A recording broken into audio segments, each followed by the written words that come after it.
Hey, Chuck in the truck here. My beloved Colorado, headed westbound, just past the town of Eagle on Interstate 70.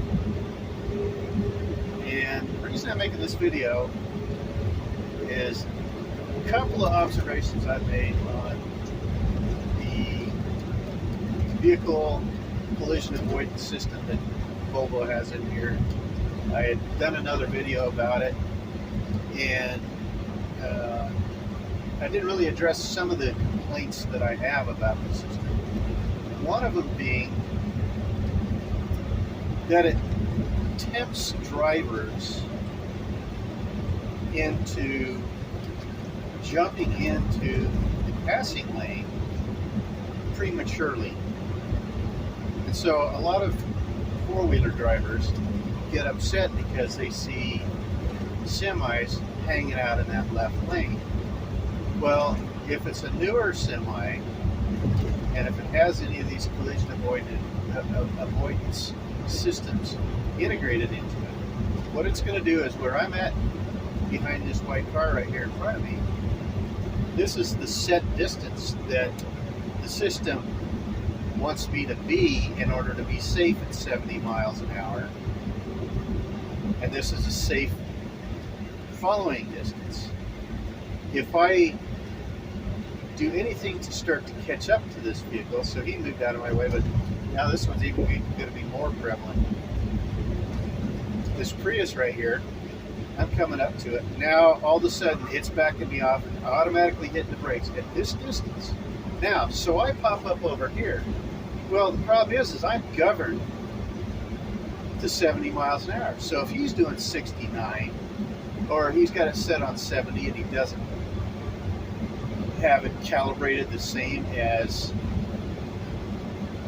my vehicle is, then I am forced right now to sit over here. If I sit behind him, I'm going to be doing 67, 68 miles an hour. I'm going to be stuck behind him. I'll get paid by the mile here. So I'm going to be tempted to just sit over here and ride it out and be damned how many cars come in behind me or whip around me, pass me on the right, so that I can get around this guy. He's not going to adjust anything. He doesn't know any better. His power to rate ratio is way different than mine. So if I get a little bit of a hill and it slows me down just a touch like it is right here, guess what? Now I'm passing him even slower. And he might even catch me and pass me on the right, which is very likely to happen. Here he is. You can see it in the mirror, I'm sure. So that's one of the chief problems with governed vehicles and with these collision avoidance systems. It doesn't allow you to get a little closer, to move into that slot, to get around a guy. So the only time I can take and make a safe pass like this is if I've got nobody behind me going faster than 70 miles an hour on an interstate that's open like this without jamming them up. And if I jam them up at all, they're going to be tempted to try and pass on the right. And they're all pissed because I'm in their way. So they're passing on the right, which is, much more dangerous. If I decide I want to scoot over to the right to get out of the way, I can't do that because I've got somebody sitting in my blind spot. So that's it. That's a recipe for issues. And don't tell me that drivers aren't going to be tempted to do what I just exactly did. And go ahead and get in there and pass at 1 mile an hour or 2 miles an hour. Now that pass that I just did is actually pretty darn quick compared to a lot of them that I see.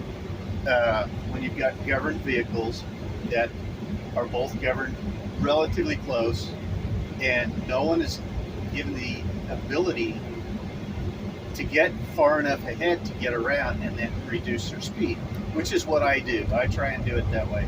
So I'll do 68, right at 68, get up to where I'm behind someone that's obviously doing 68 or slower, get up behind them, pop out, bring it up to 2 miles an hour, and get past them faster that way, and it makes for quicker, smoother, safer passes. But so many drivers don't want to do that, because that means they're going to be 2 miles an hour slower than what they could do when they're already governed, already shut down and slowed down, and they're getting paid by the mile. And also, by the way, they're fighting the clock of the ELD at the same time. So there you go. There's my nickel's worth. Put something in the comments. Tell me that I'm a complete idiot. I'm good with that. And yeah, you know, do me a favor too. Subscribe to my channel. Click the thumbs up if you like what you heard, or if it was at least mildly entertaining. And thanks for riding along. I'm going to go through Glenwood Canyon here, and you guys have a safe and wonderful day.